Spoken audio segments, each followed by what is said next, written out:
Good morning.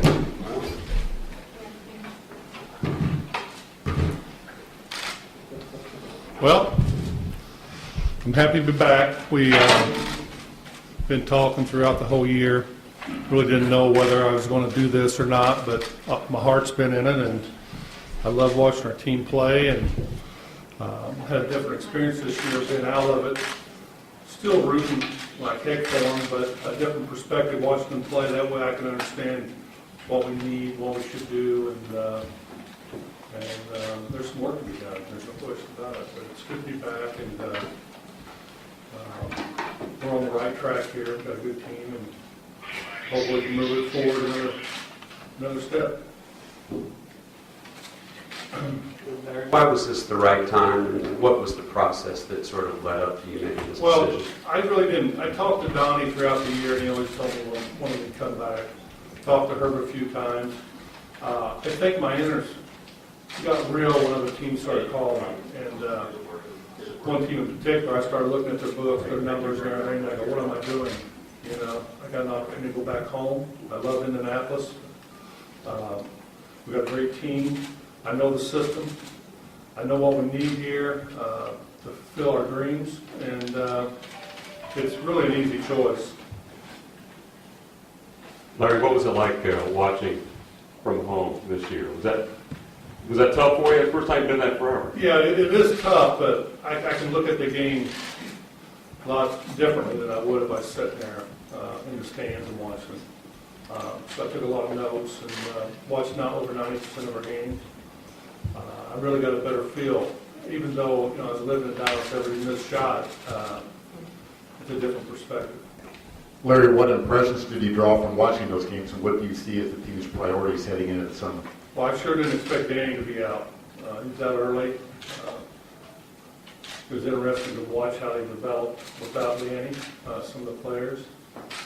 Roy got off to a slow start, but played very, very well down the stretch when we needed him. We didn't win a lot of games early. I was concerned about that. But once they got rolling, if you watch this team, they care about one another. They play together and they play as a team, and that's exactly what I envisioned when I helped put this team together. Larry, this is a bit unusual for someone to step away and 1 year come back. Could you speak to the job that Donnie did, kind of, taking your place for a year, and how he was able to do that? Well, he got in the Eastern Conference Finals in Game 7. It showed great leadership. I've learned a lot from Donnie over the years, but we knew going in we had an opportunity to do something special here, and we still think we can. But it's been an honor to work with Donnie, and hopefully we continue to do that. But as I say that, there's one voice. There's got to be one voice, one guy leading this franchise, and I came back to do that. Larry, how much have you had in the way of the role of preparation for this draft? What about the next 24 hours? Anything that you will do? Yeah, if we trade a pick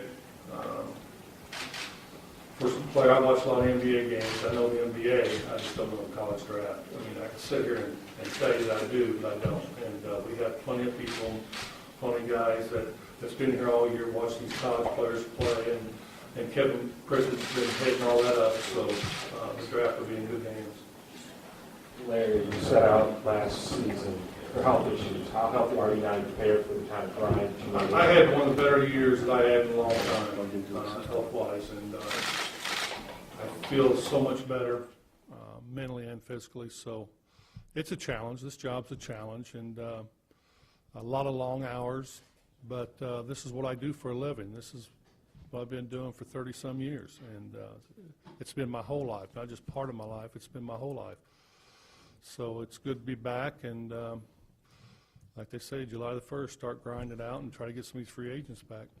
What are the priorities moving forward? I'm assuming David West would be number one, strengthening the bench, getting your coaching staff filled out. And what's the latest on Jim Boylan?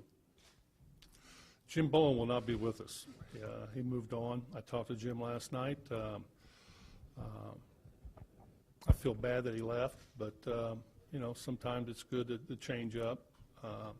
I know Frank's talked to several candidates out there, and we'll get the right fit. You know, we lost Brian, obviously, and that's a major blow. Both of them are great coaches, but we learned a lot from them, and they'll be missed, but they will be replaced with guys that believe in what we're trying to do here. Priorities is David West. I mean, that's our number one priority. David's got a good feel of what goes on here and what we're trying to do. But you know, it all goes hand in hand. I mean, I don't think David will be dragging this out. I'm sure he wants to get it done and move on. But there's a lot of things. We've got coaching issues and things we got to talk about the coaches, which we have been. We got free agency. The one glaring need I seen while I sit now was our bench. The bench didn't step up and play the way we thought they would. So somehow we got to upgrade it. And as I say that, we don't have a ton of money to spend. So we got to be very creative. Larry, are you in it for the long haul? Are you thinking about ownership partial, down the road with the Pacers? Good try. I had ownership at one time. And Is that on your mind? No, I'm past that stage. You know, 10 years ago it was something I really thought about. And I had a group at one time that was interested in buying. But Herbie Simon is going to own this as long as he possibly can, and that's great for the city and great for us. You had mentioned that there were other teams that you spoke with, knowing that this opportunity was here for you in waiting when you decided to return. What was the incentive to talk to other teams, and how many other teams? I didn't talk to any other teams. I talked to some people outside of the organization. I never got to where I was talking to owners and coaches and ex-GMs and things like that. So it really didn't go very far. I never got in conversation with other owners. So it didn't really get far. It's just I was just exploring. When someone makes a call, you know, you start thinking. Then if you ever decide going for an interview, you got to be ready. You got to know the cap, got to know the players. So it was very early stages, but it never got far enough to where I got serious about it. Larry, what's the main reason for you coming back here? Did the success of the team last year play a big factor? Well, there's a lot of reasons I came back. This is my home, and this is where I started. I feel comfortable here. I left not because of the team. I knew the team was going to do well. I left because of some health reasons, and they're better now, and I feel good, and I'm ready to go. And, you know, and Donnie always said he was going to be here until I wanted to come back. But I had a good year. I feel good about it. The team is going to be good. I mean, better than good. But the ultimate goal here is to play for a championship. And just because we got close last year don't mean we're going to do it this year. But if we stay healthy and we get Danny Granger back, our chances are pretty good. We're going to do well. Larry, can you talk about watching Lance Stevenson last year, just his growth and his maturity throughout the season and the playoffs? Yeah, well, he's getting better every year. He's growing up not only on the court but off the court. He's very valuable to this team, as you've seen. When Lance plays well, we win. There's no secret there. He's a very good basketball player, but as you noticed, not only Lance, but Paul Jordan, some other guys got better over the summer. Now, they went through a spell where they didn't play as well as we want them to play, but as players, they've gotten better. And I think Lance made a huge jump. I think his ceiling is very high if he continues to do the things that are positive. Can you take us through the last couple of weeks and this whole process of coming back? And was there one moment where you finally said, yeah, I'm ready? Well, Donnie spoke to me 3 or 4 times over the winter, and I really didn't have no answer, you know. But maybe 2 weeks ago, a week and a half ago, Herbie called and said, look, you either want to do this or you don't. And I understand because, you know, whether they're going to go get someone else or move Kevin Pritchett in there or Donnie's going to stay, they had to have an answer. And that's when I started thinking, well, if you're going to do it, you better get back and do it and prepare yourself to do it. I read that you had some texts with a few players throughout the season. As you were kind of communicating with them, How proud were you of the job they were able to do, and what were some of the things you can share with us that you were telling me? Well, I don't want to get into all of it, but I was very proud of these guys. They showed a lot of character, a lot of heart. Like I said, they played the game the way I envisioned when I put this team together, or helped put this team together. They play as men. They play tough. They play fair. They play within a system that's not only good for them, but it's good for the whole team. I was pretty amazed at the way Lance was rebounding the basketball at the 2-guard. You don't see that very often, if you ever see it. You don't know how much pressure that takes off our big guys when guards rebound their position. And I always said if Reggie Miller would have rebounded position, he would have been a Hall of Famer. But when your guards rebound the basketball and push it up, your offense starts faster. You get in your offense with better position, better shots. The game's a lot easier. Larry, everything up to this point in your tenure has been about building, maybe rebuilding, although that's been a little bit of a dirty word, but now you're in that win-now stance. How much different philosophically will you be in approaching moves that you make starting today moving forward? Well, the moves will be to strengthen the bench. I mean, our starters are pretty well set, especially if we can get Danny back. You know, there's still some uncertainty there. But if he comes back, automatically our bench gets better. Then we just got to get the other players to either play better or bring in some guys that we think is going to help us. And for us to talk about beating the great teams in this league, you've got to have a stronger bench. Our bench didn't produce last year the way we need them to produce, and we definitely got to fix that one area. You've mentioned Danny a couple times now. What percent, I have no in terms of sure are you that he would I have be part no of the clue. team? I've been injured, and when you're out, and you don't go back till you're healthy. Well, I mean in terms of utilizing him and trading him into other pieces. Is that Trading something to him. explore? Where do you get that? No, that's what I'm asking. I have no plans to trade Danny. Get him healthy first. Larry, the last time you were here and that you were helping to build this team, you asked the fans and the city for patience. This time around, what is your message to the fans and to the city as we try to continue? You know, you got to have the support, and obviously in the playoffs they had the support, but we need the support throughout the year. If fans come to the game, you generate revenue. Revenue puts you in a position to go get players. Our numbers were down. We have fair prices for our tickets, no matter where you're sitting. But we're not going to sit here and say we've done our part, because this is Indianapolis's team, not Indiana's team. And we need support. And if we have support, we drive revenues. We drive revenues, we get the players we want. Because it's hard enough for a small market team to compete with a major market because the revenue factor. You know, if you look at some teams, they're in the 80s and 90s and $100 million range when we're in the 60s. So if our fans come out and we drive the revenues, we'll have a better team. That's just the way it works.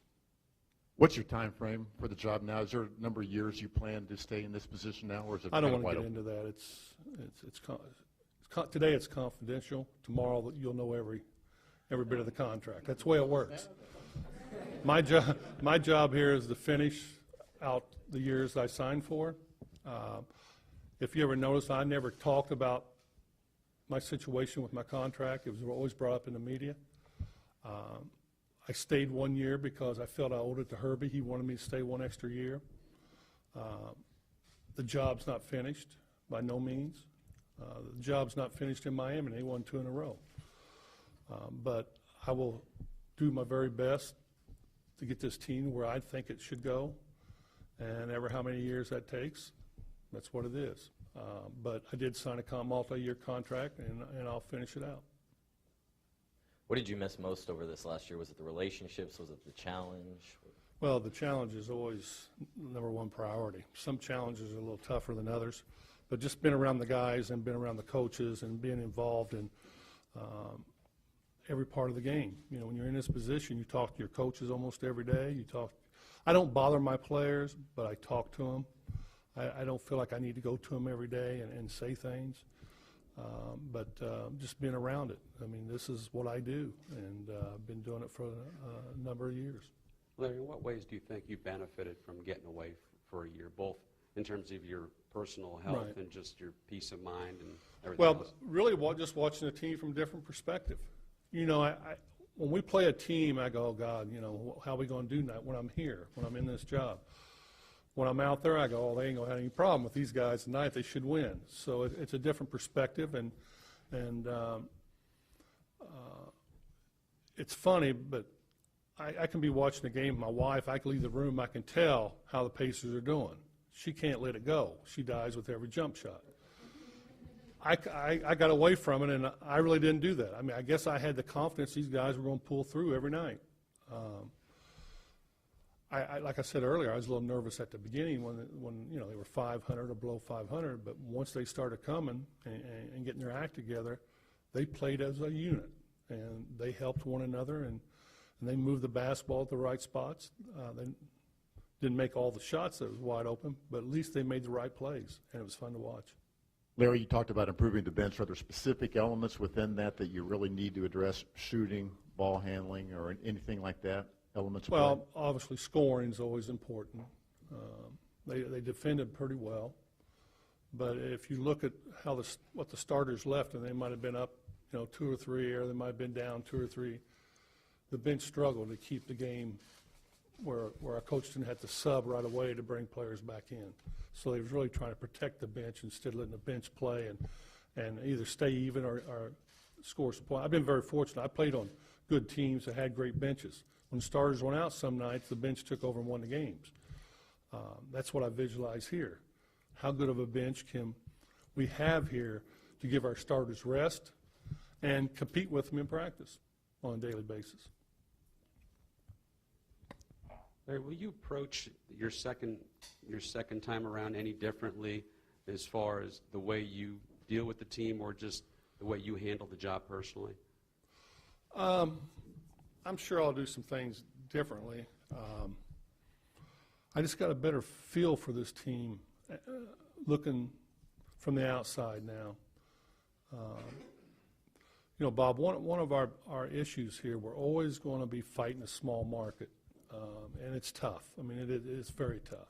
I mean, there's people out there, why don't you just go get this player? Well, you just can't do that. But we got to be very selective in the guys we draft. Got to be very selective in the guys we bring in here in free agency. We have to have a plan of what we're going to do going forward with how are we going to make our bench better. And we got to put it out there. We got to bring these guys in. We don't have $20 million to spend, but we have to do our best to strengthen our bench. A little bit, not much. Larry, did you it all depends on the guys that we're going to re-sign to. Did you get bored during this time out? Is that one driving force for coming back? And did you wind up having some surgeries? Well, I don't want to get into that, but bored, no. I had a good year. You know, I'm very blessed to be able to take off a year. You know, I'm in a situation where I can do that. There's not a lot of people who can do that. There's a lot of people out there hurting and still working. So I've been very fortunate. But mentally, I feel a lot better. You know, it's strange what you go through this and you fight this day in and day out for 9 years I was here. Then you get away and you go, what am I doing? You know, it's just one of them things. You miss it, and I missed it. Anything else? Of course. Do you feel like you're getting a chance now to finish the job you started? Well, I hope so. Because my dreams, my goals are set pretty high. But I also know how hard it is to win these championships. I mean, it's tough. But when you got a group of guys like we have that stick together, play together, care about one another, share the basketball, do the right things on and off the court, that's a hell of a start. Thank you.